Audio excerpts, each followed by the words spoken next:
Afterward. Edith Wharton. Part 1.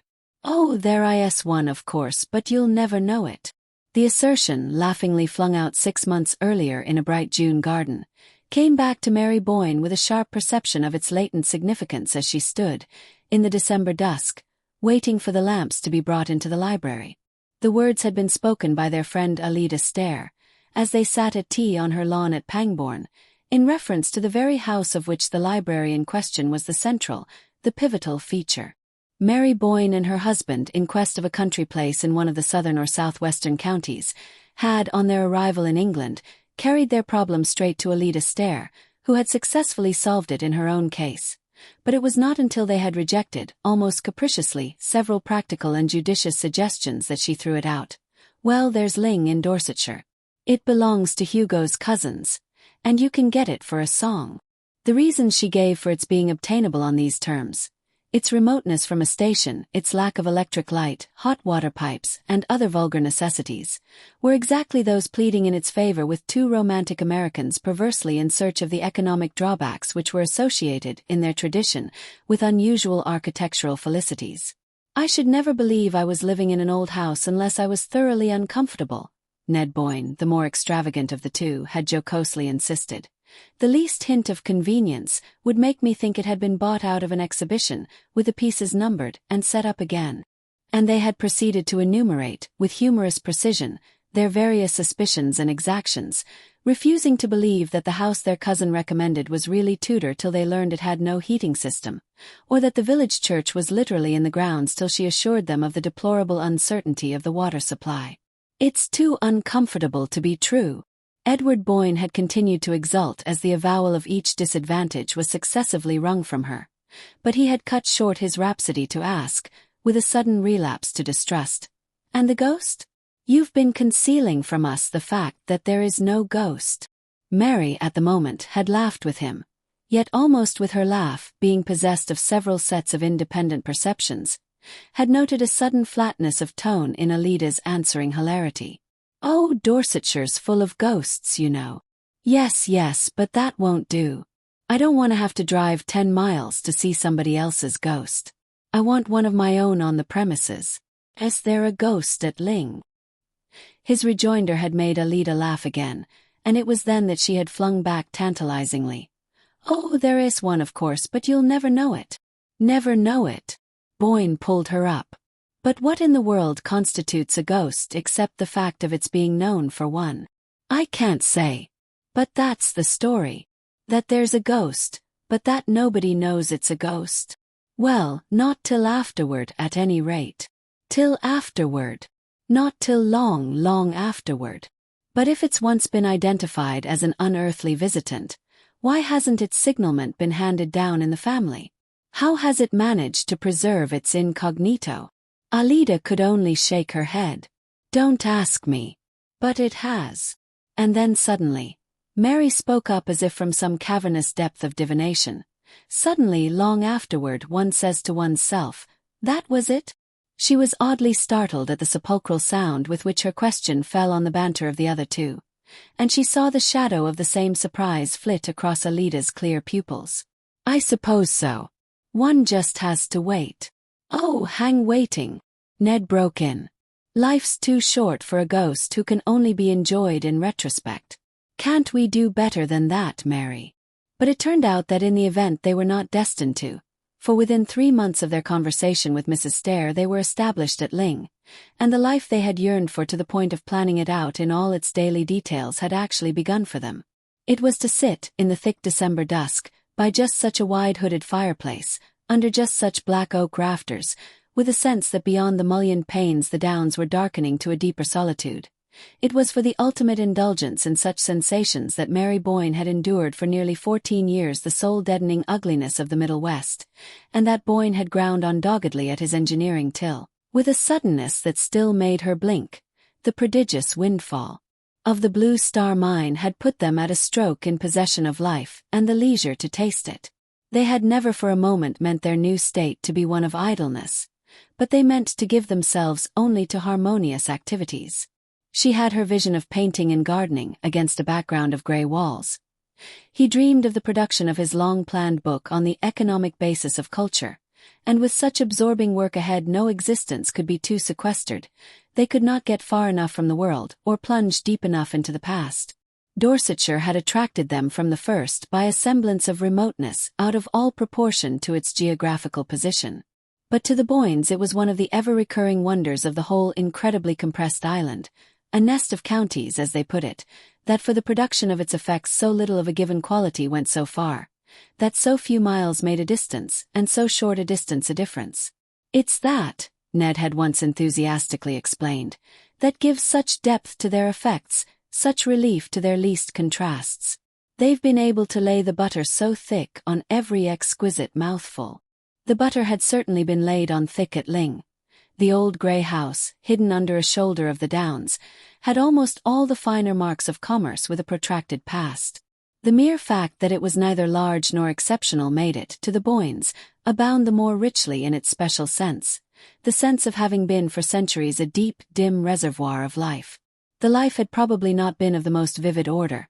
For long periods, no doubt, it had fallen as noiselessly into the past as the quiet drizzle of autumn fell, hour after hour, into the green fish pond between the yews. But these backwaters of existence sometimes breed, in their sluggish depths, strange acuities of emotion, and Mary Boyne had felt from the first the occasional brush of an intenser memory. The feeling had never been stronger than on the December afternoon when, waiting in the library for the belated lamps, she rose from her seat and stood among the shadows of the hearth. Her husband had gone off after luncheon, for one of his long tramps on the downs. She had noticed of late that he preferred to be unaccompanied on these occasions, and in the tried security of their personal relations, had been driven to conclude that his book was bothering him, and that he needed the afternoons to turn over in solitude the problems left from the morning's work. Certainly the book was not going as smoothly as she had imagined it would, and the lines of perplexity between his eyes had never been there in his engineering days. Then he had often looked fagged to the verge of illness, but the native demon of worry had never branded his brow. Yet the few pages he had so far read to her, the introduction and a synopsis of the opening chapter, gave evidences of a firm possession of his subject and a deepening confidence in his powers. The fact threw her into deeper perplexity, since now that he had done with business and its disturbing contingencies, the one other possible element of anxiety was eliminated. Unless it were his health, then. But physically he had gained since they had come to Dorsetshire, grown robuster, ruddier and fresher-eyed. It was only within a week that she had felt in him the undefinable change that made her restless in his absence, and as tongue-tied in his presence as though it were he who had a secret to keep from him. The thought that there was a secret somewhere between them struck her with a sudden smart rap of wonder, and she looked about her down the dim, long room. "Can it be the house?" she mused. The room itself might have been full of secrets. They seemed to be piling themselves up as evening fell, like the layers and layers of velvet shadow dropping from the low ceiling, the dusky walls of books, the smoke-blurred sculpture of the hooded hearth. "Why, of course, the house is haunted," she reflected.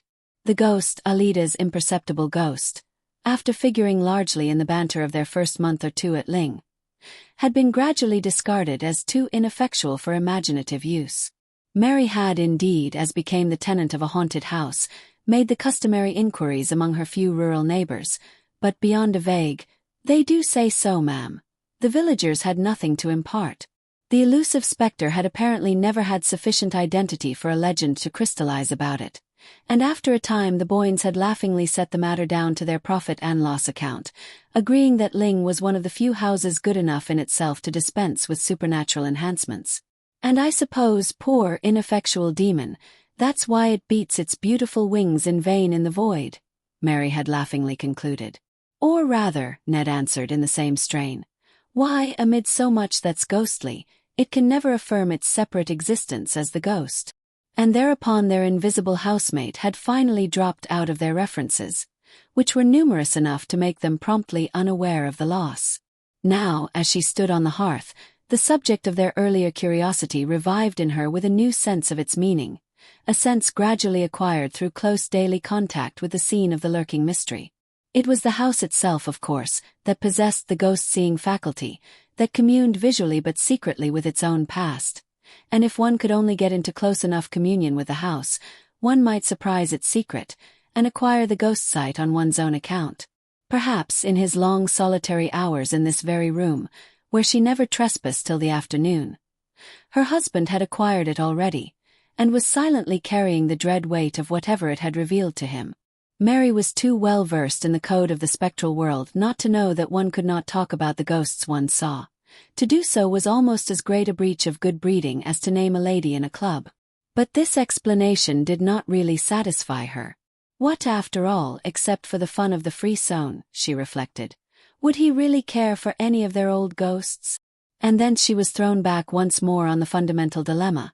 The fact that one's greater or less susceptibility to spectral influences had no particular bearing on the case, since, when one did see a ghost at Ling, one did not know it. Not till long afterward, Alida Stair had said. Well, supposing Ned had seen one when they first came, and had known only within the last week what had happened to him. More and more under the spell of the hour, she threw back her searching thoughts to the early days of their tenancy, but at first only to recall a gay confusion of unpacking, settling, arranging of books, and calling to each other from remote corners of the house as treasure after treasure of their habitation revealed itself to them. It was in this particular connection that she presently recalled a certain soft afternoon of the previous October, when, passing from the first rapturous flurry of exploration to a detailed inspection of the old house, she had pressed, like a novel heroine, a panel that opened at her touch, on a narrow flight of stairs leading to an unsuspected flat ledge of the roof which, from below, seemed to slope away on all sides too abruptly for any but practiced feet to scale. The view from this hidden coign was enchanting, and she had flown down to snatch Ned from his papers and give him the freedom of her discovery. She remembered still how, standing on the narrow ledge, he had passed his arm about her while their gaze flew to the long tossed horizon line of the downs, and then dropped contentedly back to trace the arabesque of yew hedges about the fish pond, and the shadow of the cedar on the lawn. "And now the other way," he had said, gently turning her about within his arm. And closely pressed to him, she had absorbed, like some long, satisfying draught, the picture of the grey-walled court, the squat lions on the gates, and the lime avenue reaching up to the highroad under the downs. It was just then, while they gazed and held each other, that she had felt his arm relax and heard a sharp "hello" that made her turn to glance at him. Distinctly, yes, she now recalled she had seen, as she glanced, a shadow of anxiety, of perplexity rather, fall across his face, and following his eyes had beheld the figure of a man in loose greyish clothes as it appeared to her, who was sauntering down the lime avenue to the court with the tentative gait of a stranger seeking his way. Her short-sighted eyes had given her but a blurred impression of slightness and greyness, with something foreign, or at least unlocal, in the cut of the figure or its garb. But her husband had apparently seen more, seen enough to make him push past her with a sharp "wait," and dash down the twisting stairs without pausing to give her a hand for the descent. A slight tendency to dizziness obliged her, after a provisional clutch at the chimney against which they had been leaning, to follow him down more cautiously, and when she had reached the attic landing she paused again for a less definite reason, leaning over the oak banister to strain her eyes through the silence of the brown, sun-flecked depths below. She lingered there till, somewhere in those depths, she heard the closing of a door. Then, mechanically impelled, she went down the shallow flights of steps till she reached the lower hall. The front door stood open on the mild sunlight of the court, and hall and court were empty. The library door was open too, and after listening in vain for any sound of voices within, she quickly crossed the threshold, and found her husband alone, vaguely fingering the papers on his desk. He looked up as if surprised at her precipitate entrance, but the shadow of anxiety had passed from his face, leaving it, even as she fancied, a little brighter and clearer than usual. "What was it? Who was it?" she asked. "Who?" he repeated, with the surprise still all on his side. "The man we saw coming toward the house." He seemed honestly to reflect. "The man? Why, I thought I saw Peters. I dashed after him to say a word about the stable drains, but he had disappeared before I could get down." Disappeared? Why, he seemed to be walking so slowly when we saw him. Boyne shrugged his shoulders. "So I thought, but he must have got up steam in the interval. What do you say to our trying a scramble up Meldon Steep before sunset?" That was all. At the time the occurrence had been less than nothing, had, indeed, been immediately obliterated by the magic of their first vision from Meldon Steep, a height which they had dreamed of climbing ever since they had first seen its bare spine heaving itself above the low roof of Ling. Doubtless it was the mere fact of the other incidents having occurred on the very day of their ascent to Meldon that had kept it stored away in the unconscious fold of association from which it now emerged, for in itself it had no mark of the portentous. At the moment there could have been nothing more natural than that Ned should dash himself from the roof in the pursuit of dilatory tradesmen. It was the period when they were always on the watch for one or the other of the specialists employed about the place, always lying in wait for them, and dashing out at them with questions, reproaches, or reminders.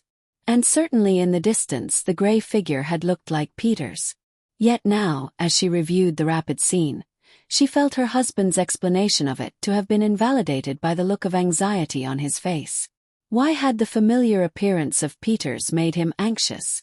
Why, above all, if it was of such prime necessity to confer with that authority on the subject of the stable drains, had the failure to find him produced such a look of relief? Mary could not say that any one of these considerations had occurred to her at the time, yet, from the promptness with which they now marshalled themselves at her summons, she had a sudden sense that they must all along have been there, waiting their hour. Part 2. Weary with her thoughts, she moved toward the window. The library was now completely dark, and she was surprised to see how much faint light the outer world still held. As she peered out into it across the court, a figure shaped itself in the tapering perspective of bare lines. It looked a mere blot of deeper grey in the greyness, and for an instant as it moved toward her, her heart thumped to the thought, "It's the ghost."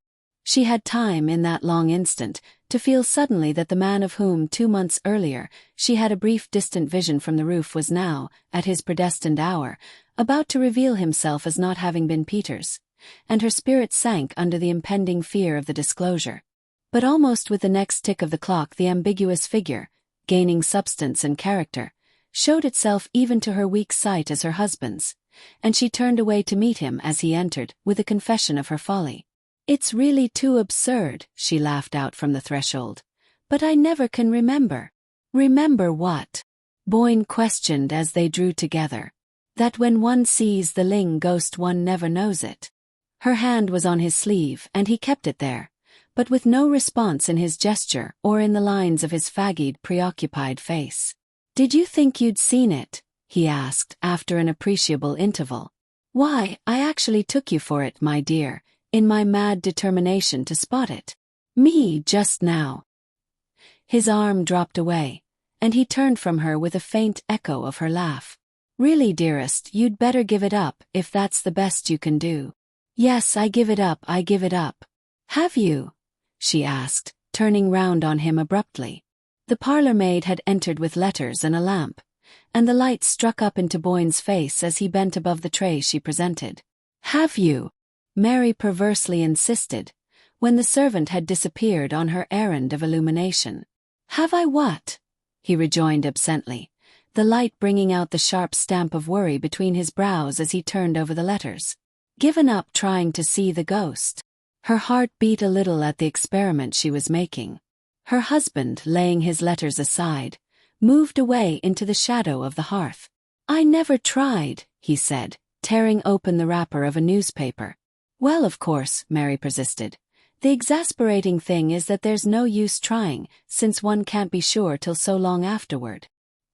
He was unfolding the paper as if he had hardly heard her, but after a pause, during which the sheets rustled spasmodically between his hands, he lifted his head to say abruptly, "Have you any idea how long?" Mary had sunk into a low chair beside the fireplace. From her seat she looked up, startled, at her husband's profile, which was darkly projected against the circle of lamplight. "No, none." "Have you?"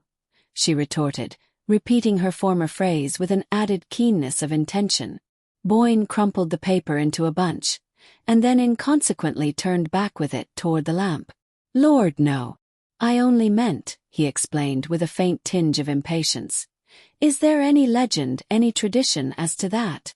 "Not that I know of," she answered, but the impulse to add, "What makes you ask?" was checked by the reappearance of the parlour maid with tea and a second lamp. With the dispersal of shadows, and the repetition of the daily domestic office, Mary Boyne felt herself less oppressed by that sense of something mutely imminent which had darkened her solitary afternoon.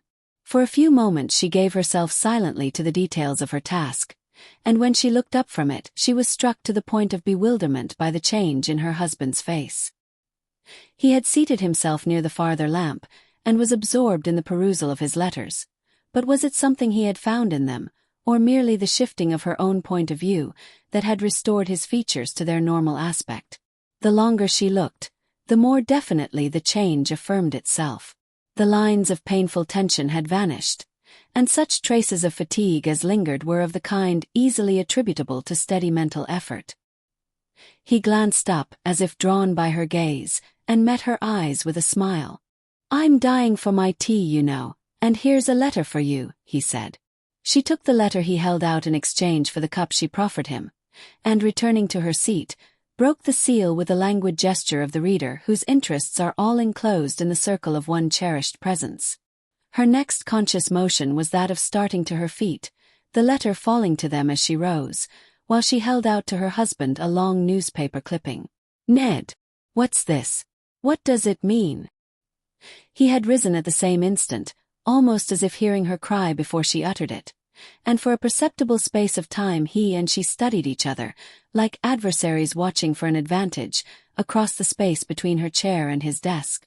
"What's what? You fairly made me jump," Boyne said at length, moving toward her with a sudden, half-exasperated laugh.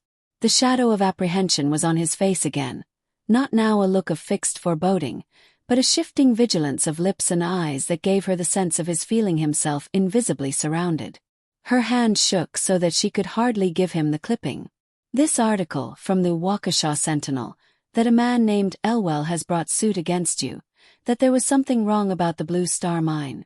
I can't understand more than half." They continued to face each other as she spoke, and to her astonishment, she saw that her words had the almost immediate effect of dissipating the strained watchfulness of his look. "Oh, that."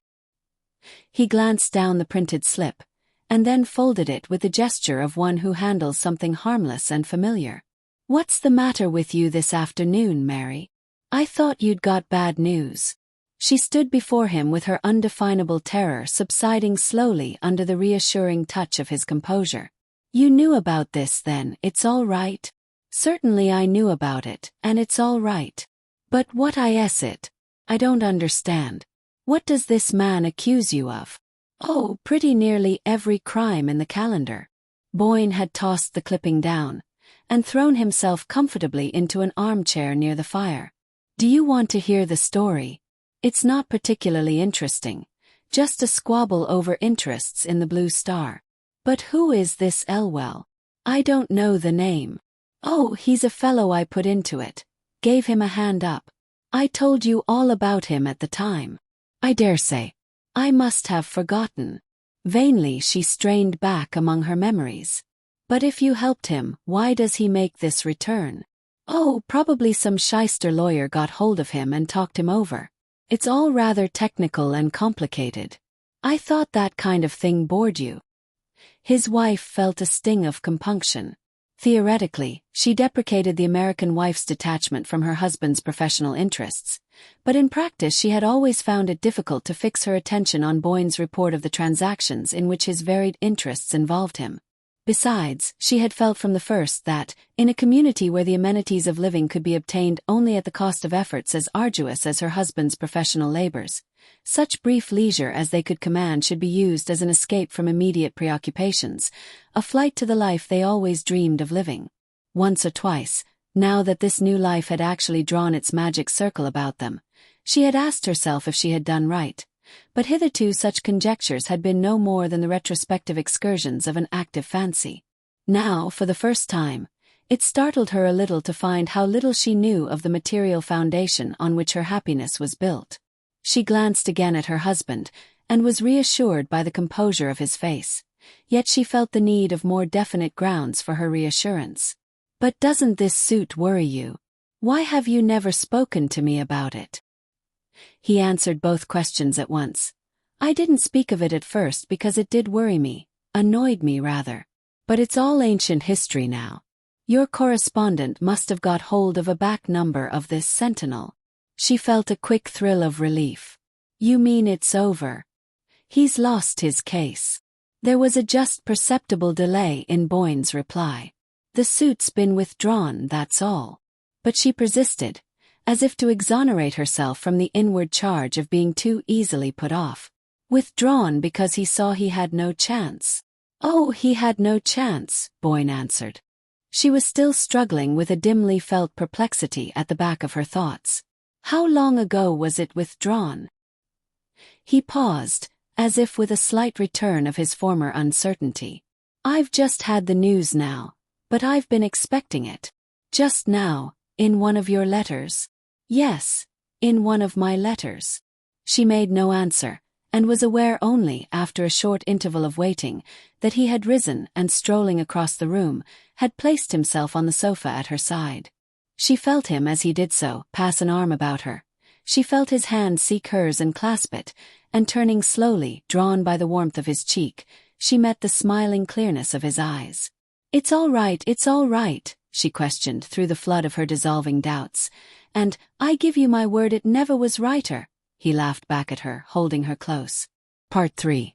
One of the strangest things she was afterward to recall out of all the next day's incredible strangeness was the sudden and complete recovery of her sense of security. It was in the air when she woke in her low-ceilinged, dusky room. It accompanied her downstairs to the breakfast table, flashed out at her from the fire, and reduplicated itself brightly from the flanks of the urn and the sturdy flutings of the Georgian teapot. It was as if, in some roundabout way, all her diffused apprehensions of the previous day, with their moment of sharp concentration about the newspaper article, as if this dim questioning of the future and startled return upon the past, had between them liquidated the arrears of some haunting moral obligation. If she had indeed been careless of her husband's affairs, it was, her new state seemed to prove, because her faith in him instinctively justified such carelessness, and his right to her faith had overwhelmingly affirmed itself in the very face of menace and suspicion. She had never seen him more untroubled, more naturally and unconsciously in possession of himself, than after the cross-examination to which she had subjected him. It was almost as if he had been aware of her lurking doubts, and had wanted the air cleared as much as she did.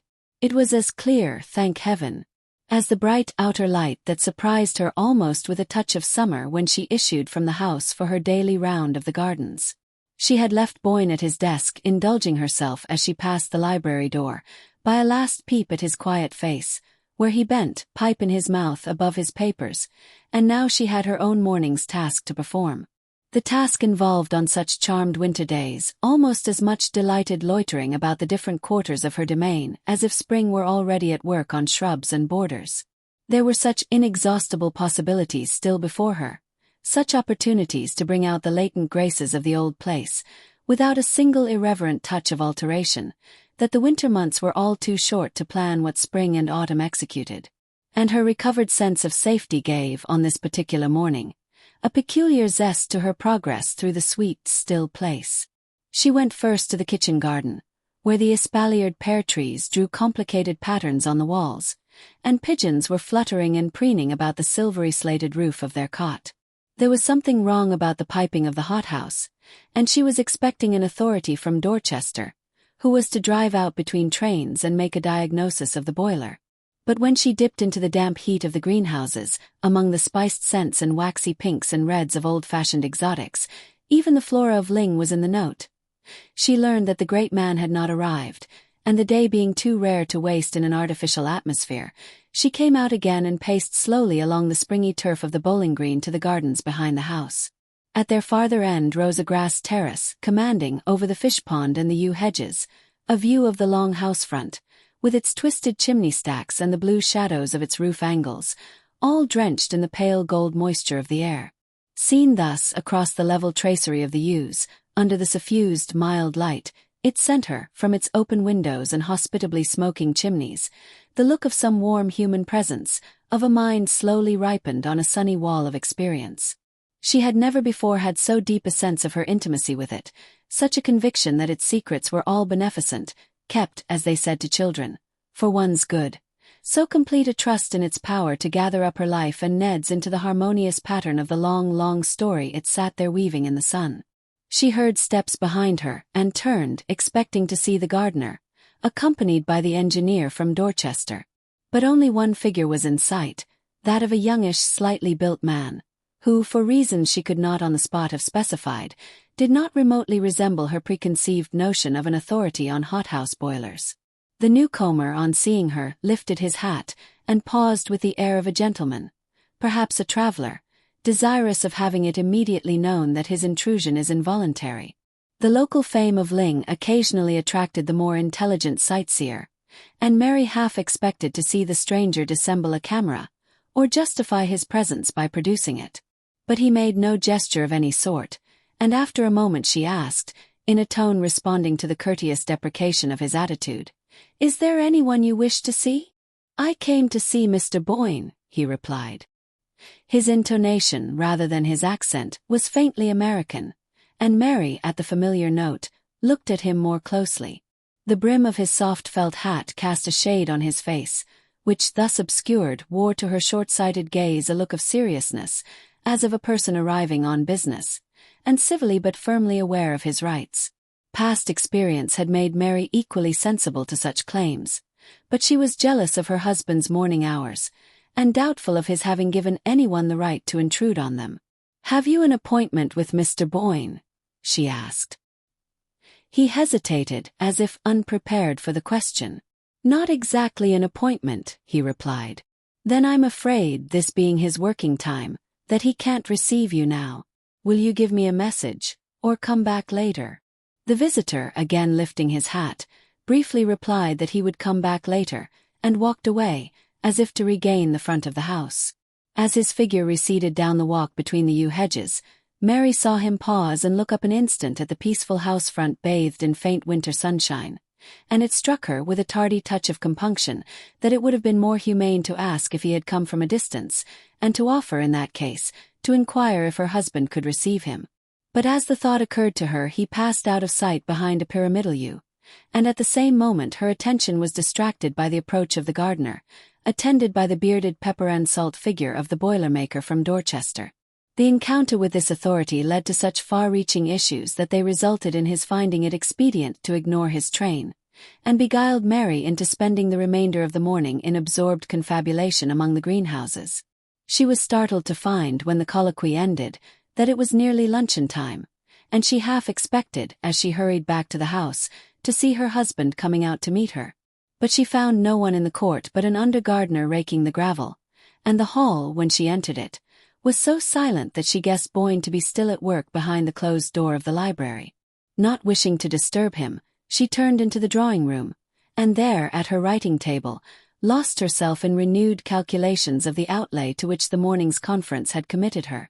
The knowledge that she could permit herself such follies had not yet lost its novelty, and somehow, in contrast to the vague apprehensions of the previous days, it now seemed an element of her recovered security, of the sense that, as Ned had said, things in general had never been righter. She was still luxuriating in a lavish play of figures when the parlour-maid, from the threshold, roused her with a dubiously worded inquiry as to the expediency of serving luncheon. It was one of their jokes that Trimmel announced luncheon as if she were divulging a state secret, and Mary, intent upon her papers, merely murmured an absent-minded assent. She felt Trimmel wavering expressively on the threshold as if in rebuke of such offhand acquiescence. Then her retreating steps sounded down the passage, and Mary, pushing away her papers, crossed the hall and went to the library door. It was still closed, and she wavered in her turn, disliking to disturb her husband, yet anxious that he should not exceed his normal measure of work. As she stood there, balancing her impulses, the esoteric Trimmel returned with the announcement of luncheon, and Mary, thus impelled, opened the door and went into the library. Boyne was not at his desk, and she peered about her, expecting to discover him at the bookshelves, somewhere down the length of the room. But her call brought no response, and gradually it became clear to her that he was not in the library. She turned back to the parlour-maid. "Mr. Boyne must be upstairs. Please tell him that luncheon is ready." The parlour-maid appeared to hesitate between the obvious duty of obeying orders and an equally obvious conviction of the foolishness of the injunction laid upon her. The struggle resulted in her saying doubtfully, "If you please, madam, Mr. Boyne's not upstairs." "Not in his room?" Are you sure? I'm sure, madam. Mary consulted the clock. Where is he, then? He's gone out, Trimmel announced, with a superior air of one who has respectfully waited for the question that a well-ordered mind would have first propounded. Mary's previous conjecture had been right, then. Boyne must have gone to the gardens to meet her, and since she had missed him, it was clear that he had taken the shorter way by the south door, instead of going round to the court. She crossed the hall to the glass portal opening directly on the yew garden, but the parlour maid, after another moment of inner conflict, decided to bring out recklessly, "Please, madam, Mr. Boyne didn't go that way." Mary turned back. "Where did he go? And when?" "He went out of the front door, up the drive, madam." It was a matter of principle with Trimmel never to answer more than one question at a time. Up the drive. At this hour. Mary went to the door herself, and glanced across the court through the long tunnel of bare limes. But its perspective was as empty as when she had scanned it on entering the house. "Did Mr. Boyne leave no message?" she asked. Trimmel seemed to surrender herself to a last struggle with the forces of chaos. "No, madam. He just went out with the gentleman." "The gentleman? What gentleman?" Mary wheeled about, as if to front this new factor. "The gentleman who called, madam," said Trimmel resignedly. "When did a gentleman call? Do explain yourself, Trimmel." Only the fact that Mary was very hungry, and that she wanted to consult her husband about the greenhouses, would have caused her to lay so unusual an injunction on her attendant. And even now she was detached enough to note in Trimmel's eye the dawning defiance of the respectful subordinate who has been pressed too hard. "I couldn't exactly say the hour, madam, because I didn't let the gentleman in," she replied, with the air of magnanimously ignoring the irregularity of her mistress's course. "You didn't let him in?"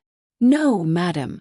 When the bell rang I was dressing, and Agnes—" "Go and ask Agnes, then," Mary interjected.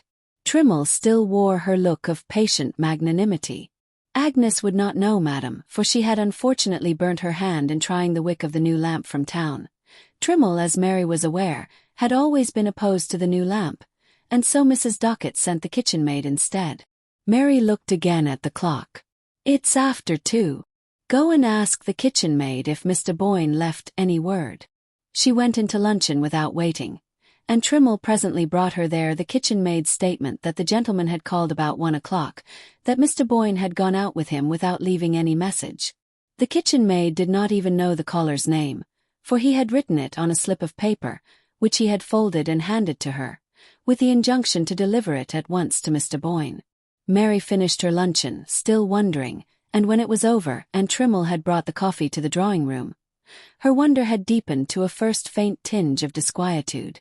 It was unlike Boyne to absent himself without explanation at so unwonted an hour, and the difficulty of identifying the visitor whose summons he had apparently obeyed made his disappearance the more unaccountable.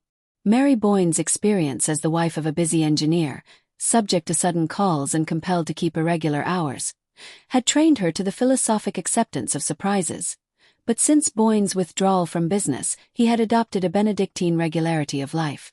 As if to make up for the dispersed and agitated years, with their stand-up lunches and dinners rattled down to the joltings of the dining car, he cultivated the last refinements of punctuality and monotony, discouraging his wife's fancy for the unexpected, and declaring that to a delicate taste there were infinite gradations of pleasure in the fixed recurrences of habit.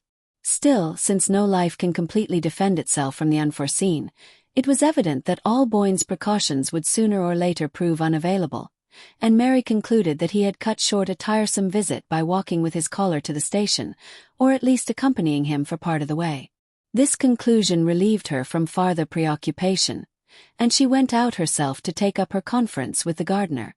Thence she walked to the village post office, a mile or so away, and when she turned toward home, the early twilight was setting in. She had taken a footpath across the downs, and as Boyne, meanwhile, had probably returned from the station by the highroad, there was little likelihood of their meeting on the way. She felt sure, however, of his having reached the house before her, so sure that, when she entered it herself, without even pausing to inquire of Trimmel, she made directly for the library. But the library was still empty, and with an unwanted precision of visual memory, she immediately observed that the papers on her husband's desk lay precisely as they had lain when she had gone in to call him to luncheon. Then of a sudden she was seized by a vague dread of the unknown. She had closed the door behind her on entering, and as she stood alone in the long, silent, shadowy room, her dread seemed to take shape and sound, to be there audibly breathing and lurking among the shadows. Her short-sighted eyes strained through them, half discerning an actual presence, something aloof that watched and knew, and in the recoil from that intangible propinquity she threw herself suddenly on the bell rope and gave it a desperate pull.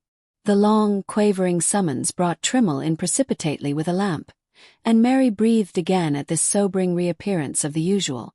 "You may bring tea if Mr. Boyne is in," she said, to justify her ring. "Very well, madam. But Mr. Boyne is not in," said Trimmel, putting down the lamp. "Not in? You mean he's come back and gone out again?" "No, madam. He's never been back." The dread stirred again, and Mary knew that now it had her fast. "Not since he went out with the gentleman." Not since he went out with the gentleman. But who was the gentleman? Mary gasped out, with the sharp note of someone trying to be heard through a confusion of meaningless noises. "That I couldn't say, madam." Trimmel, standing there by the lamp, seemed suddenly to grow less round and rosy, as though eclipsed by the same creeping shade of apprehension. "But the kitchen maid knows. Wasn't it the kitchen maid who let him in?" "She doesn't know either, madam, for he wrote his name on a folded paper." Mary, through her agitation, was aware that they were both designating the unknown visitor by a vague pronoun, instead of the conventional formula which, till then, had kept their allusions within the bounds of custom. And at the same moment her mind caught at the suggestion of the folded paper. "But he must have a name. Where is the paper?" She moved to the desk, and began to turn over the scattered documents that littered it. The first that caught her eye was an unfinished letter in her husband's hand, with his pen lying across it, as though dropped there at a sudden summons. "My dear Parvis." Who was Parvis? "I have just received your letter announcing Elwell's death, and while I suppose there is now no farther risk of trouble, it might be safer." She tossed the sheet aside and continued her search, but no folded paper was discoverable among the letters and pages of manuscript which had been swept together in a promiscuous heap, as if by a hurried or a startled gesture. But the kitchen maid saw him. "Send her here," she commanded, wondering at her dullness in not thinking sooner of so simple a solution. Trimmel, at the behest, vanished in a flash, as if thankful to be out of the room, and when she reappeared, conducting the agitated underling, Mary had regained her self-possession, and had her questions pat. The gentleman was a stranger, yes, that she understood. But what had he said? And above all, what had he looked like? The first question was easily enough answered, for the disconcerting reason that he had said so little. Had merely asked for Mr. Boyne, and scribbling something on a bit of paper, had requested that it should at once be carried in to him. "Then you don't know what he wrote? You're not sure it was his name?" The kitchen maid was not sure, but supposed it was, since he had written it in answer to her inquiry as to whom she should announce. "And when you carried the paper in to Mr. Boyne, what did he say?" The kitchen maid did not think that Mr. Boyne had said anything, but she could not be sure, for just as she had handed him the paper and he was opening it, she had become aware that the visitor had followed her into the library, and she had slipped out, leaving the two gentlemen together. "But then, if you left them in the library, how do you know that they went out of the house?" This question plunged the witness into momentary inarticulateness, from which she was rescued by Trimmel, who, by means of ingenious circumlocutions, elicited the statement that before she could cross the hall to the back passage she had heard the gentleman behind her, and had seen them go out of the front door together. "Then, if you saw the gentleman twice, you must be able to tell me what he looked like." But with this final challenge to her powers of expression, it became clear that the limit of the kitchen maid's endurance had been reached. The obligation of going to the front door to show in a visitor was in itself so subversive of the fundamental order of things that it had thrown her faculties into hopeless disarray, and she could only stammer out, after various panting efforts at evocation. "His hat, mum, was different like, as you might say." "Different? How different?" Mary flashed out at her own mind in the same instant, leaping back to an image left on it that morning, but temporarily lost under layers of subsequent impressions. His hat had a wide brim, you mean? And his face was pale, a youngish face. Mary pressed her, with a white-lipped intensity of interrogation. But if the kitchen maid found any adequate answer to this challenge, it was swept away for her listener down the rushing current of her own convictions. The stranger in the garden. Why had Mary not thought of him before? She needed no one now to tell her that it was he who had called for her husband and gone away with him. But who was he, and why had Boyne obeyed his call? Part 4. It leaped out at her suddenly, like a grin out of the dark, that they had often called England so little. Such a confoundedly hard place to get lost in. A confoundedly hard place to get lost in. That had been her husband's phrase. And now, with the whole machinery of official investigation sweeping its flashlights from shore to shore, and across the dividing straits. Now, with Boyne's name blazing from the walls of every town and village, his portrait, how that wrung her. Hawked up and down the country like the image of a hunted criminal. Now the little compact, populous island, so policed, surveyed and administered, revealed itself as a sphinx-like guardian of abysmal mysteries, staring back into his wife's anguished eyes as if with the malicious joy of knowing something they would never know. In the fortnight since Boyne's disappearance there had been no word of him, no trace of his movements. Even the usual misleading reports that raise expectancy in tortured bosoms had been few and fleeting. No one but the bewildered kitchen maid had seen him leave the house, and no one else had seen the gentleman who accompanied him. All inquiries in the neighborhood failed to elicit the memory of a stranger's presence that day in the neighborhood of Ling. And no one had met Edward Boyne, either alone or in company, in any of the neighboring villages, or on the road across the downs, or at either of the local railway stations. The sunny English noon had swallowed him as completely as if he had gone out into Cimmerian night. Mary, while every external means of investigation was working at its highest pressure, had ransacked her husband's papers for any trace of antecedent complications, of entanglements or obligations unknown to her, that might throw a faint ray into the darkness. But if any such had existed in the background of Boyne's life, they had disappeared as completely as the slip of paper on which the visitor had written his name. There remained no possible thread of guidance except, if it were indeed an exception, the letter which Boyne had apparently been in the act of writing when he received his mysterious summons.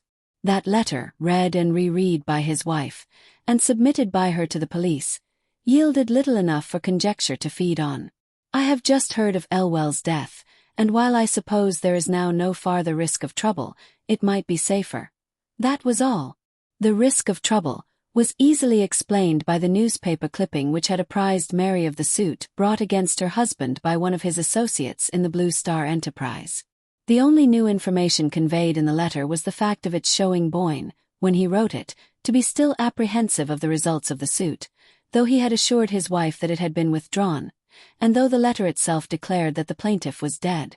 It took several weeks of exhaustive cabling to fix the identity of the parvis to whom the fragmentary communication was addressed, but even after these inquiries had shown him to be a Waukesha lawyer, no new facts concerning the Elwell suit were elicited. He appeared to have had no direct concern in it, but to have been conversant with the facts merely as an acquaintance and possible intermediary, and he declared himself unable to divine with what object Boyne intended to seek his assistance.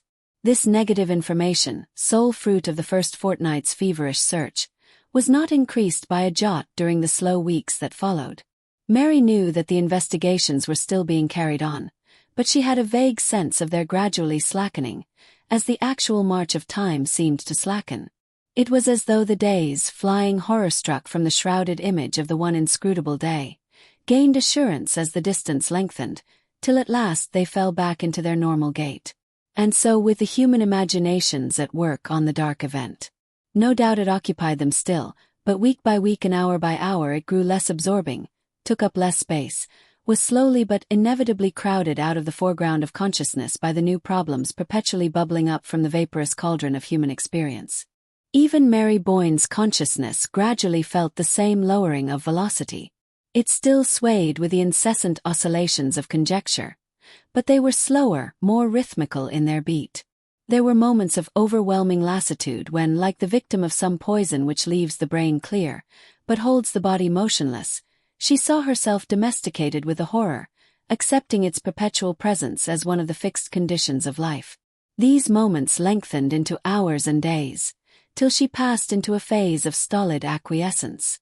She watched the familiar routine of life with the incurious eye of a savage on whom the meaningless processes of civilization make but the faintest impression. She had come to regard herself as part of the routine, a spoke of the wheel, revolving with its motion. She felt almost like the furniture of the room in which she sat, an insensate object to be dusted and pushed about with the chairs and tables. And this deepening apathy held her fast at Ling, in spite of the urgent entreaties of friends and the usual medical recommendation of change. Her friends supposed that her refusal to move was inspired by the belief that her husband would one day return to the spot from which he had vanished, and a beautiful legend grew up about this imaginary state of waiting. But in reality she had no such belief. The depths of anguish enclosing her were no longer lighted by flashes of hope. She was sure that Boyne would never come back, that he had gone out of her sight as completely as if death itself had waited that day on the threshold. She had even renounced, one by one, the various theories as to his disappearance which had been advanced by the press, the police, and her own agonized imagination. In sheer lassitude her mind turned from these alternatives of horror, and sank back into the blank fact that he was gone. No, she would never know what had become of him. No one would ever know. But the house knew. The library in which she spent her long, lonely evenings knew. For it was here that the last scene had been enacted. Here that the stranger had come, and spoken the word which had caused Boyne to rise and follow him. The floor she trod had felt his tread. The books on the shelves had seen his face. And there were moments when the intense consciousness of the old dusky walls seemed about to break out into some audible revelation of their secret. But the revelation never came, and she knew it would never come. Ling was not one of the garrulous old houses that betray the secrets entrusted to them. Its very legend proved that it had always been the mute accomplice, the incorruptible custodian of the mysteries it had surprised. And Mary Boyne, sitting face to face with its portentous silence, felt the futility of seeking to break it by any human means. Part 6. I don't say it wasn't straight, yet don't say it was straight. It was business. Mary, at the words, lifted her head with a start, and looked intently at the speaker. When, half an hour before, a card with Mr. Parvis on it had been brought up to her, she had been immediately aware that the name had been a part of her consciousness ever since she had read it at the head of Boyne's unfinished letter. In the library she had found awaiting her a small neutral-tinted man with a bald head and gold eyeglasses, and it sent a strange tremor through her to know that this was the person to whom her husband's last known thought had been directed. Parvis, civilly, but without vain preamble, in the manner of a man who has his watch in his hand, had set forth the object of his visit. He had run over to England on business, and finding himself in the neighborhood of Dorchester, had not wished to leave it without paying his respects to Mrs. Boyne, without asking her, if the occasion offered, what she meant to do about Bob Elwell's family. The words touched the spring of some obscure dread in Mary's bosom. Did her visitor, after all, know what Boyne had meant by his unfinished phrase? She asked for an elucidation of his question, and noticed at once that he seemed surprised at her continued ignorance of the subject. Was it possible that she really knew as little as she said?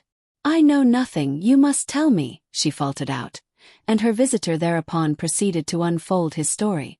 It threw, even to her confused perceptions and imperfectly initiated vision, a lurid glare on the whole hazy episode of the Blue Star Mine. Her husband had made his money in that brilliant speculation at the cost of getting ahead of someone less alert to seize the chance. The victim of his ingenuity was young Robert Elwell, who had put him on to the Blue Star scheme.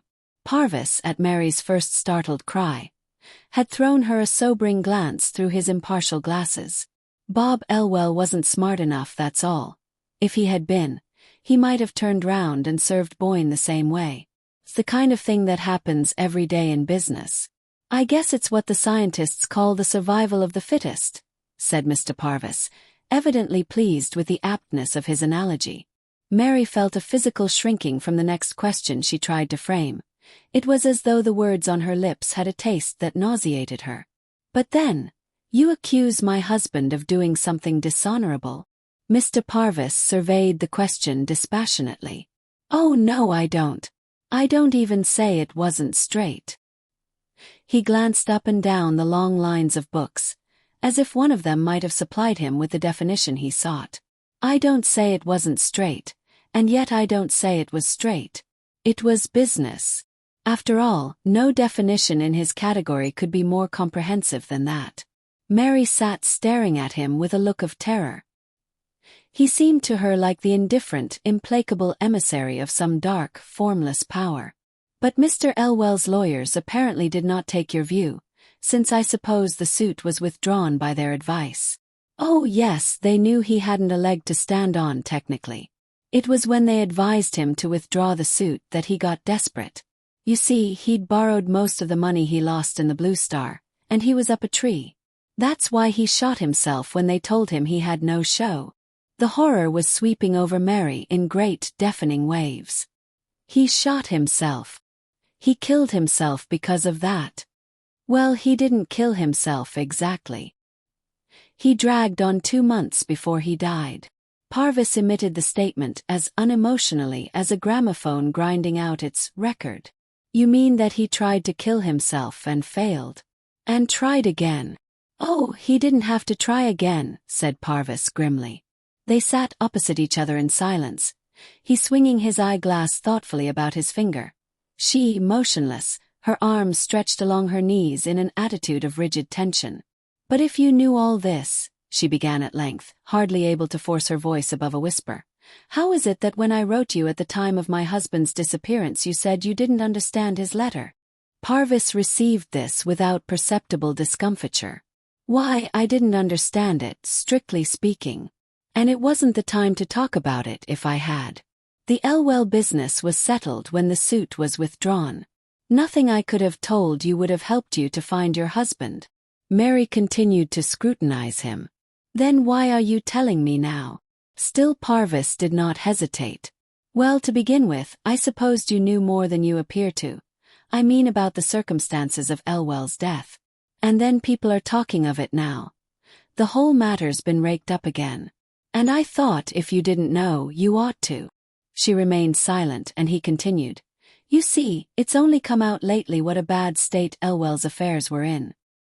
His wife's a proud woman, and she fought on as long as she could, going out to work and taking sewing at home when she got too sick. Something with the heart, I believe. But she had his bedridden mother to look after, and the children, and she broke down under it, and finally had to ask for help. That attracted attention to the case, and the papers took it up, and a subscription was started. Everybody out there liked Bob Elwell, and most of the prominent names in the place are down on the list, and people began to wonder why. Parvis broke off to fumble in an inner pocket. Here, he continued. Here's an account of the whole thing from the Sentinel. A little sensational, of course. But I guess you'd better look it over. He held out a newspaper to Mary, who unfolded it slowly, remembering as she did so, the evening when, in that same room, the perusal of a clipping from the Sentinel had first shaken the depths of her security. As she opened the paper, her eyes, shrinking from the glaring headlines, "Widow of Boyne's victim forced to appeal for aid," ran down the column of text to 2 portraits inserted in it. The first was her husband's, taken from a photograph made the year they had come to England. It was the picture of him that she liked best, the one that stood on the writing table upstairs in her bedroom.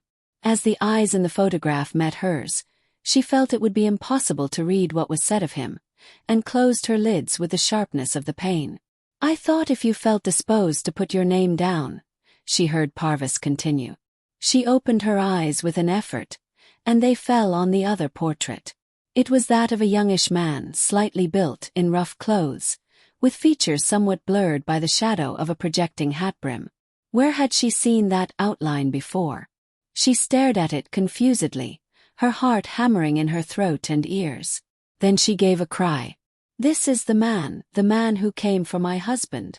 She heard Parvis start to his feet, and was dimly aware that she had slipped backward into the corner of the sofa, and that he was bending above her in alarm. With an intense effort she straightened herself, and reached out for the paper which she had dropped. It's the man. I should know him anywhere, she cried in a voice that sounded in her own ears like a scream. Parvis's voice seemed to come to her from far off, down endless, fog-muffled windings. Mrs. Boyne, you're not very well. Shall I call somebody? Shall I get a glass of water? No, no, no. She threw herself toward him, her hand frantically clenching the newspaper. I tell you it's the man. I know him. He spoke to me in the garden. Parvis took the journal from her, directing his glasses to the portrait. It can't be Mrs. Boyne. It's Robert Elwell. Robert Elwell. Her white stare seemed to travel into space. Then it was Robert Elwell who came for him. Came for Boyne. The day he went away. Parvis's voice dropped as hers rose. He bent over, laying a fraternal hand on her, as if to coax her gently back into her seat. Why, Elwell was dead. Don't you remember? Mary sat with her eyes fixed on the picture, unconscious of what he was saying. Don't you remember Boyne's unfinished letter to me, the one you found on his desk that day? It was written just after he'd heard of Elwell's death. She noticed an odd shake in Parvis's unemotional voice. Surely you remember that, he urged her. Yes, she remembered. That was the profoundest horror of it. Elwell had died the day before her husband's disappearance, and this was Elwell's portrait, and it was the portrait of the man who had spoken to her in the garden. She lifted her head and looked slowly about the library. The library could have borne witness that it was also the portrait of the man who had come in that day to call Boyne from his unfinished letter. Through the misty surgings of her brain she heard the faint boom of half-forgotten words.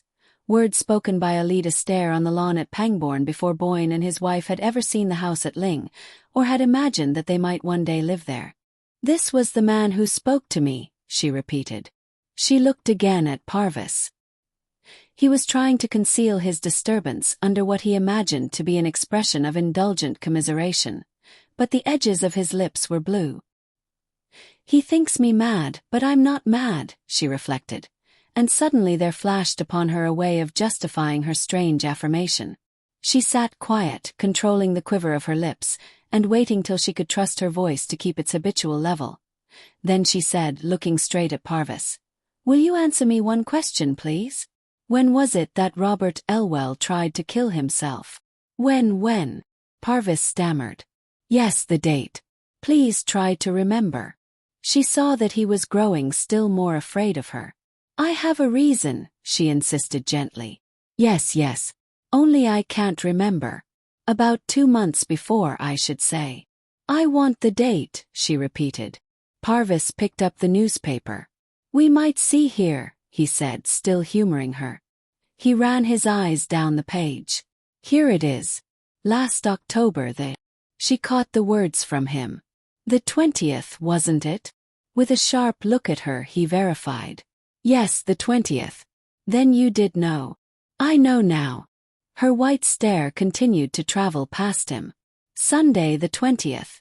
That was the day he came first. Parvis's voice was almost inaudible. Came here first. Yes. You saw him twice then. Yes, twice. She breathed it at him with dilated eyes. He came first on the 20th of October. I remember the date because it was the day we went up Meldon Steep for the first time. She felt a faint gasp of inward laughter at the thought that but for that she might have forgotten. Parvis continued to scrutinize her, as if trying to intercept her gaze. We saw him from the roof, she went on. He came down the lime avenue toward the house. He was dressed just as he is in that picture. My husband saw him first. He was frightened and ran down ahead of me, but there was no one there. He had vanished. Elwell had vanished. Parvis faltered. Yes. Their two whispers seemed to grope for each other. I couldn't think what had happened. See now. He tried to come then, but he wasn't dead enough. He couldn't reach us. He had to wait for 2 months, and then he came back again, and Ned went with him. She nodded at Parvis with the look of triumph of a child who has successfully worked out a difficult puzzle. But suddenly she lifted her hands with a desperate gesture, pressing them to her bursting temples. "Oh my God! I sent him to Ned. I told him where to go. I sent him to this room," she screamed out. She felt the walls of the room rush toward her, like inward falling ruins, and she heard Parvis a long way off as if through the ruins crying to her and struggling to get at her. But she was numb to his touch, she did not know what he was saying. Through the tumult she heard but one clear note, the voice of Alida Stair, speaking on the lawn at Pangbourne. "You won't know till afterward," it said. "You won't know till long, long afterward."